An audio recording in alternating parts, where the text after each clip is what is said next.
that the biggest failure in their business is risk. And I'm thinking, yeah, fam, that today I just want to speak around the biggest mistakes that entrepreneurs make. I've made some of these mistakes myself, and I've seen other people make them. And what I've seen, that one of the core mistakes that entrepreneurs, early stage entrepreneurs make, is the mistake of being inconsistent. People are consistently starting and restarting, where you've got an idea, you're excited, you're like, let's go. And when the going gets tough, this is when I see people start shifting. So what are we saying? I'm just saying that constantly restarting as you are starting your business is going to set you back. So in this session, we're going to unpack why entrepreneurs jump from idea to idea, why business feels difficult in the early stages, and how momentum is built, and how we can stay consistent and until we see results. So if you're building something and you feel tempted to restart, this conversation is for you. Cool. So let us get started. So just want to share something that resonates. I've shared this in a previous live before, and this is what I think we need to understand around starting businesses. So, cool. So, in any business that you start, if you've got an idea and you're like, heck, I want to build rockets to the moon, why not?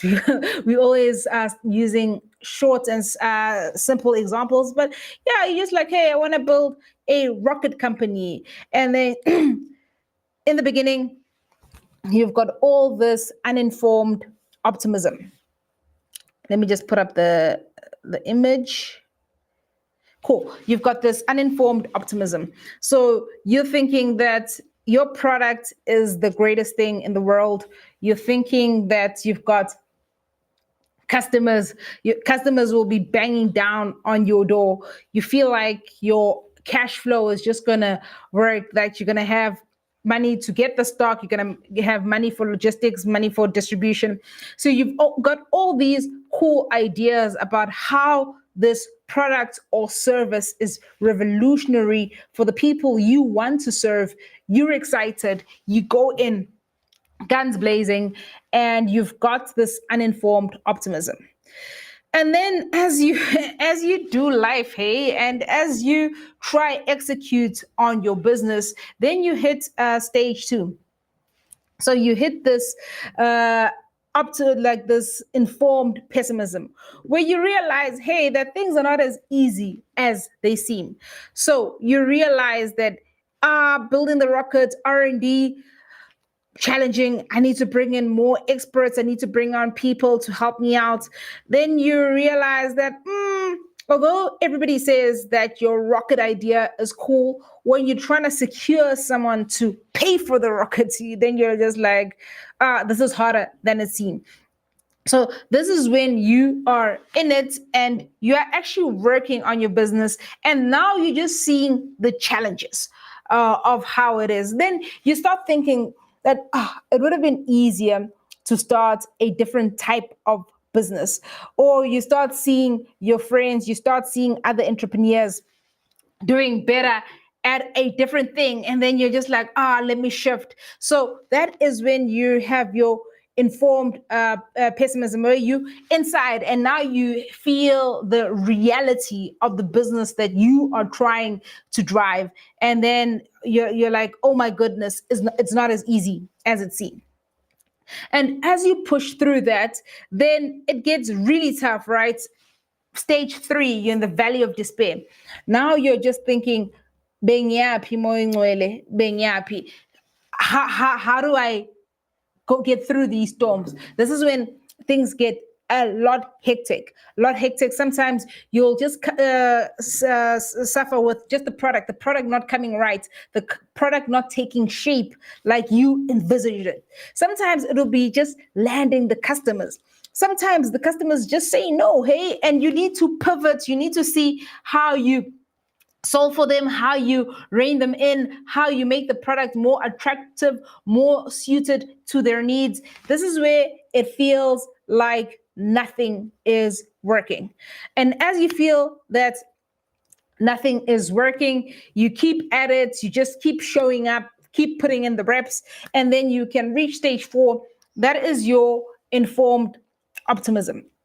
So this is when you just like, yeah, it's not so bad. It's tough, but it's not so bad. That's when things start working. That's when you start seeing a breakthrough, and you're just like, okay, cool, this is working. I'm starting to see profits. I'm starting to see things coming together. So this is your informed optimism, which is stage 4. And stage 5 is when you're succeeding, fulfilling, and your business is growing. So this is why a lot of businesses, early stage businesses fail, because a lot of people give up as they are moving through this entrepreneurship cycle. And as you can see on the graph, that 95% of people give up, and it's the 5% that push through. So this is when you see some businesses are lasting generations and going through. It's because just knowing these cycles, and we always hear the thing that it's not as easy as it seems, that the grass is always greener on the other side. So entrepreneurs, be cognizant that this is what is going to happen. So when you're just expecting things to flow smoothly, that's when you get highly discouraged. And sometimes it's easy, right, when somebody's on the outside saying, hey, keep going, the best is yet to come. But when you're in it, it is what it is, and it is purely tough for you. So let's get into some other items in terms of what makes early entrepreneurs, biggest mistakes early entrepreneurs make. So, as I've said, one of the biggest ones, reason number 1 is restarting, always restarting. So, in the reality is, in the beginning, sales will generally be slow. Clients will negotiate you. Like, your systems won't be strong enough to handle, and you have to build your systems, and you'll feel overwhelmed. And you may think that your business is the problem. And sometimes your business is, but most of your time, your business is not the problem. It's your systems around the business that you need to intentionally work on, that you need to craft so that it works for you. So always think to yourself that if other people are making it work, if other people are making their businesses work, what do I still need to learn? What do I need to do? What do I need to grow? And as you engage yourself in this growth mindset, this is when you will see what you need to do, and you'll actually do it. And sometimes, as I've said, businesses are different. You have businesses that are vegetables, as I'd like to call them. Vegetables, it's a business that you put it up now, you get quick sales, quick turnaround, and you just need to keep doing it. And a good example here is procurement. Procurement is one of those where it's a vegetable. Someone puts out, a company or government puts out an RFQ. They say, hey, we want these 10 boxes of paper. You look at the paper, you go get it from your supplier, and you deliver it. You take the difference, and you keep growing and growing. But as I've said, it's an easy. Nothing is easy. I'm putting easy in inverted commas. That you put in the RFQ, you do the job. But in that type of business, as I've said, it's a vegetable because, like with tomatoes, once you've harvested it, you need to plant it again. So it's the same cycle. And some businesses, you need to build them like trees, like fruit trees. Fruit trees take time. You need to okay, all businesses, you prepare the soil, but you prepare the soil, you plant them, you water them, you grow the tree. And firstly, it's just the tree that grows itself. So the tree grows. Some trees take years before you can see the fruit. And that's when a lot of entrepreneurs get discouraged to say, is this thing really working? And at times you'll be pouring in a lot of your capital, a lot of your money, a lot of your effort, but that is you planting the tree and actually growing it. So you plant the tree, and then when the fruit comes through, then you are eating the fruit for years. And you've seen these trees, some of us who grew up where there were fruit trees in abundance. When the tree is grown and strong, the fruit just keeps coming, and it feels like it comes on its own, unprovoked, not so well maintained like a vegetable garden. With a vegetable garden, now you're constantly having to prepare the soil, take out the weeds, plant, harvest, prepare the soil, take out the weeds, plant, harvest. But some fruit trees, when they're grown, and they just keep giving, and the amount of fruits is just exponential. So as you build your business, always think around, is my business a vegetable and or a fruit tree? And rest assured, don't let anybody deceive you or make you think otherwise. Your business is yours, and it's up to you to say, like, what is it? There's no right or wrong answers. Sometimes people who've got vegetable businesses are like, oh yeah, your thing is taking time, come join us this side, it'll be faster, it'll be quicker. And sometimes the guys who are planting fruit trees will be looking down on the guys who've got the vegetable operation. So what I'm saying is that there is no right or wrong answer. It's just that you must know what business you are in, and actually make sure that you are building towards your business. Cool. So just thinking of a chair to say, what do you do when things are not working out? There are a couple of options that you've got, and if I just summarize them into 3 categories, one is to push through, figure out what is working, and push through till you see the light. As they say, there's light at the end of the tunnel. Second one is to actually pivot. This is when you still have your idea in mind, you still got your business, but you change your approach, you change your clientele, you change some core assumption that you had in your business model. So that's the pivoting. And the third one is that you close shop and give up. So in any decision that you are making as an entrepreneur, is you're always deciding between these 3 actions. Do I push through? Is it a matter of strength? Is it a matter of repetitions? Or is it a matter of pivoting, changing strategy, changing who I'm targeting, changing how I deliver? Sometimes we have this idea of this is how things work, but life just shows us differently. So those are the 3 things in terms that we should do. And as entrepreneurs, we should be married to the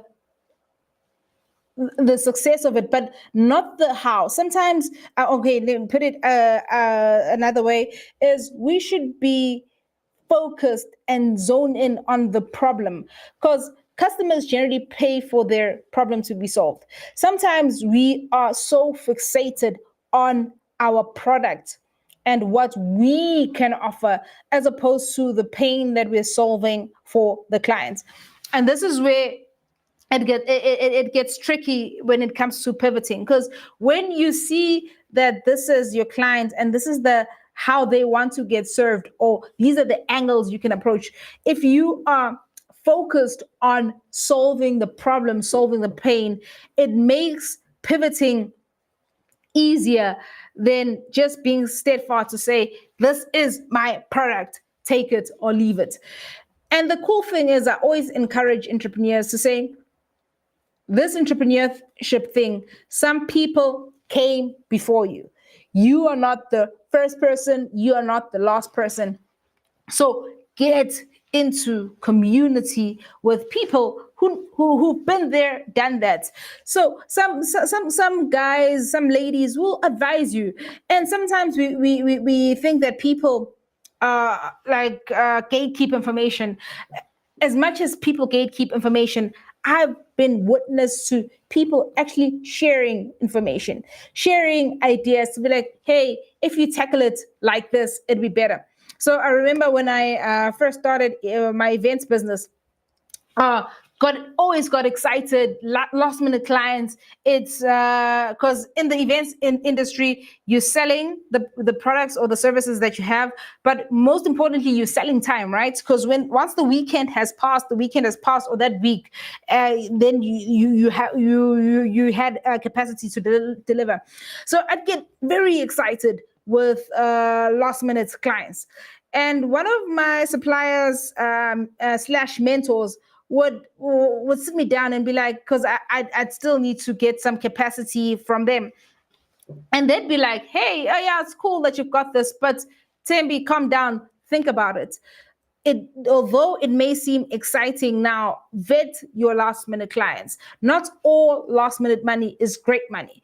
And he would say, if anyone comes to you with a story of, hey, my supplier dropped me, always be skeptical. Don't just believe what they tell you. And it just made me see different points to be like, you are a supplier right now. How many clients have you ever dropped in your life? And I'm just like, zero. And it's like, okay, let's just imagine, what type of clients would you drop? And then he'd be like, okay, it'd be customers who keep changing the scope, customers who don't want to pay, customers who are being difficult. So it was just another angle that I learned to look at by having someone to talk to and run ideas. So yeah, definitely still took the jobs, but I've taken them with this new sense of enlightenment to be like, hey, if somebody comes with a story, I now start by protecting myself. Okay, if you're last minute, how do I protect myself? Let me get my money.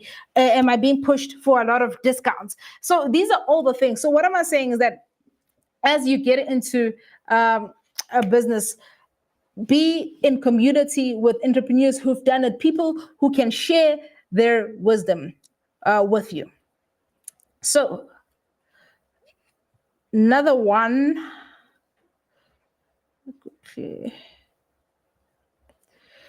Okay, so we've spoken around jumping of ideas. We've also spoken around the having no focus. So as you build your business, you're gonna have to focus. And I can understand when you're still starting out and you're still building, that there's this question of who is your customer. We generally don't focus on that, and it's quite difficult when you are starting out. But then you need to pick a target and run with it.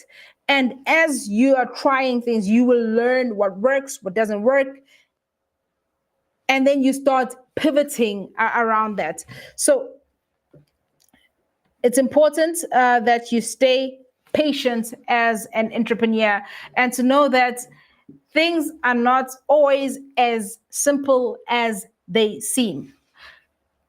And something else is, as entrepreneurs, that we need to grow in is consistency and discipline. So customers love their consistency. Think of the supermarkets you use. I've got a preferred supermarket. It's Checkers. Wherever I am, I'm like, okay, I need to get bread, simple things. I'm just like, okay, I know the type of service I'm going to get. I know the type of products that I'm going to get. So even when the mistake that I see entrepreneurs make is the lack of consistency. So today they're available, tomorrow they're not available, the next day there's like a fluctuation. So now customers can't rely on you. So when they need a service, pick a service. They need a gardening service. They're like, I wanna hire Utembi, but I'm not sure if she's still in business or not. Or if they need a certain product, they are like, will it be in stock or not? So one of the main key mistakes that I see entrepreneurs, early stage entrepreneurs make is not being consistent. And if you're starting out, it is quite challenging, especially if you are alone, because you are the jack of all trades and you've got everything. You're the one who does the delivery, you're the one who does the marketing, you're the one who does finance, you do everything. But it's important to build systems around you to help you stay consistent, because the more consistent you are, this is like a virtuous cycle, or a downward spiral. So you must just pick the direction you're going in. So you're starting out, little customers see you, okay, they know you exist, okay, more call each other, you advertise, more call each other, more, and your funnel of customers grow like this. And the same is the downward spiral. If you are inconsistent in your delivery and in just showing up, customers are like, oh yeah, I've seen Utembi. Then they call like, Tembi, are you available? And then I'm just like, no. And then there are times to say no, right? If you're busy, if your schedule is full, you're like, hey, my schedule is full. Then it's like, it's a good message to say schedule full. Or like, if you're, no, I don't have stock. No. Then the first time customer call, they get the no. The second time they hear the no. Third time, they are now tentative of calling you. So this is the downward spiral that I spoke about. So as entrepreneurs, we need to be consistent. And consistency is not just about stamina, even though stamina is good. Consistency is about building systems around you. What can you put in place to help you run this distance and stay the mile? And most entrepreneurs are always looking for the best idea, the fastest opportunity, the biggest market. But you just need to understand that if you stay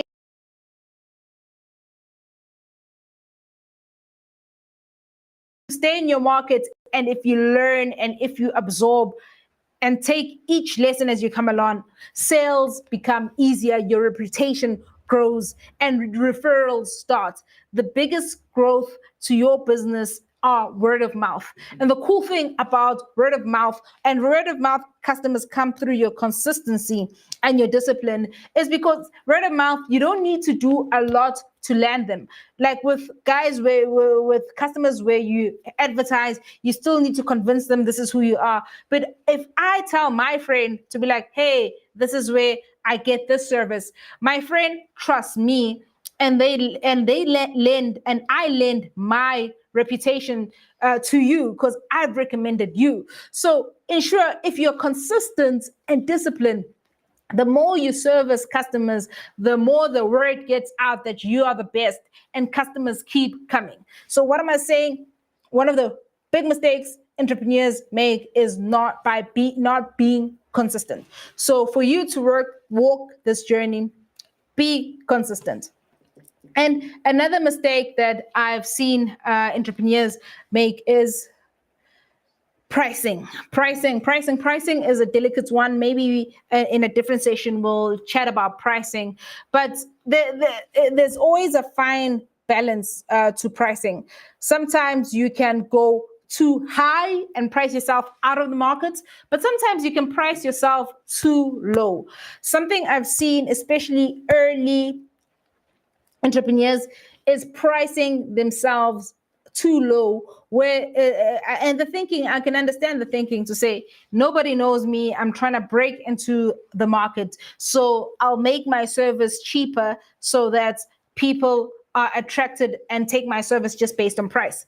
So with that one, I'm saying, just be careful. Like, pricing yourself lower than the competition is not always the best strategy. So we see this strategy, especially with big companies, where you'll have like a big brand come into a market, coming from Europe or China, come into South Africa, price low, everybody comes in because of price. But look at your situation to say, where are you? And can you afford to price low? And does this low price cater for your costs and for also just for your margin and profits? Because sometimes we find ourselves doing a lot of jobs, a lot of effort. But when you look at the bottom line, there is nothing to write home about. So I encourage you as an entrepreneur, early stage entrepreneur, is to look at your pricing. And pricing low is the easiest strategy, and it's a comforting strategy. But there are other things. Customers don't just go and book services or book products just because of pricing. There are different ways to position yourself. And I can even say that pricing is the laziest form of positioning yourself as an early stage entrepreneur. So look at other things where you can position yourself. Can you position yourself in terms of quality, where your customers know that, hey, you charge higher than the neighbor, but they can expect better quality? Can your customers expect better service? Can you position yourself with service? Can you position yourself with your brand? Another one that customers really love is speed. Can you position yourself with speed, where customers will pay a higher premium for your service just because you have positioned yourself through speed? So what I'm saying is that a mistake that I've seen early entrepreneurs make is relying on lowering their prices to enter the market. And as I've said, the lower your price, the more jobs you need to do in order to make a proper profit. And I'm also not saying that it's the wrong thing to do. Sometimes it's a confidence builder. Sometimes early entrepreneurs, you need to get into the game, but you still doubt your service, you still doubt your delivery. And lowering your price to the competition gives you that sense of comfort and gives you those training wheels to say, can I actually do it? But what I'm saying is that always evaluate that, is the pricing serving you right? And sometimes the other mistake is pricing yourself outside the market. This is when knowing who your customer is becomes highly important. So if you are servicing guys in the low to medium income, and you want to come with a premium service, you have to have a value proposition that they understand. This thing must make sense for them to pay you the premium. Otherwise, you need to target high income earners with the same service, just positioning. So this pricing thing goes with your target market and your positioning. So that's another mistake that I've seen early entrepreneurs make. So as we just summarize these mistakes, the first one is that we've spoken about was that business always looks sexy on the outside, easier than it seems, until you start doing it, and then things get tough. We also spoke around the entrepreneurship cycle, and we spoke about having uninformed optimism. We spoke about going through informed pessimism when things are getting tough, and being at your lowest is the third stage, where you're in the valley of despair. Then you can move to informed optimism, and the fifth stage is seeing the success.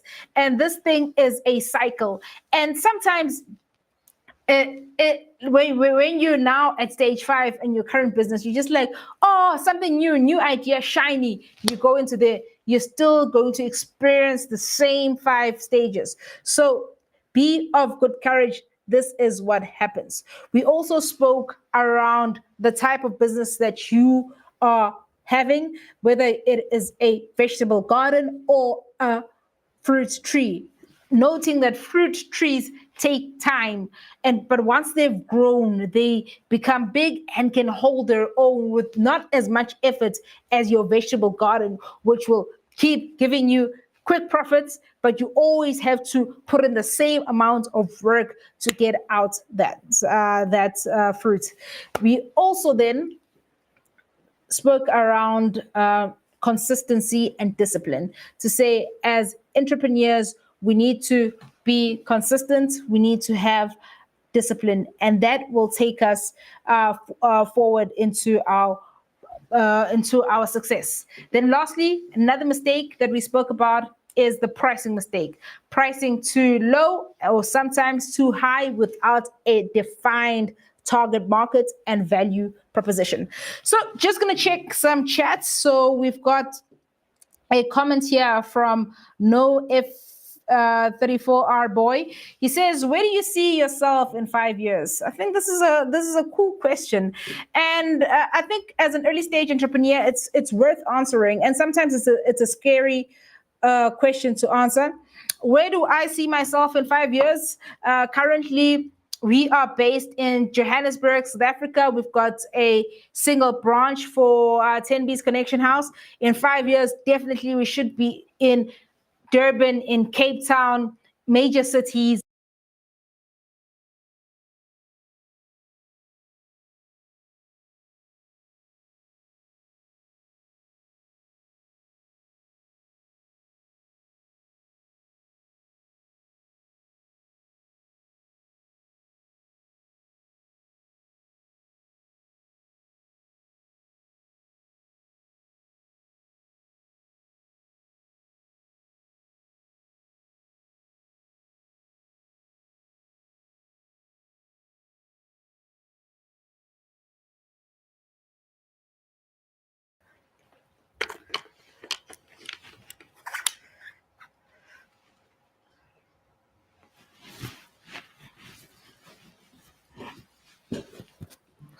Cool.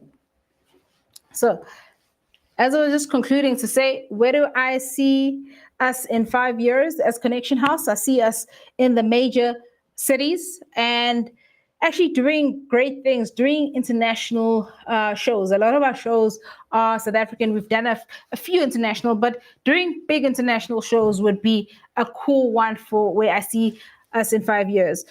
Also, I've got Venue app. Where do I see us in Venue app? So we've had a good start in our first year. I see us also doing big festivals around the continent and in key event spaces like your Europe and America. So as we build, even with Venue app, I'm also seeing us go international and doing big shows. So it'll also be cool to see where you guys see yourself as the question is on the chat. Where do you guys see yourself in 5 years? Let me check TikTok.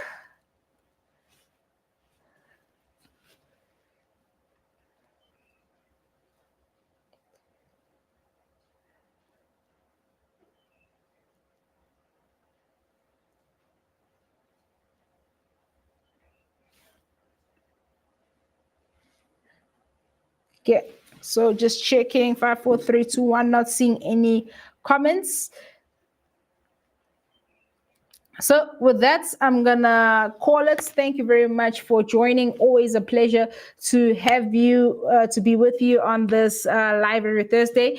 Please feel free, send through any topics that you'd like us to cover. Also send through things about yourself. So looking forward to building this community as we build our businesses in a way for the long game so that our businesses can grow to work without us and outlive us. So with that, thank you very much, fam, and peace. See you next week.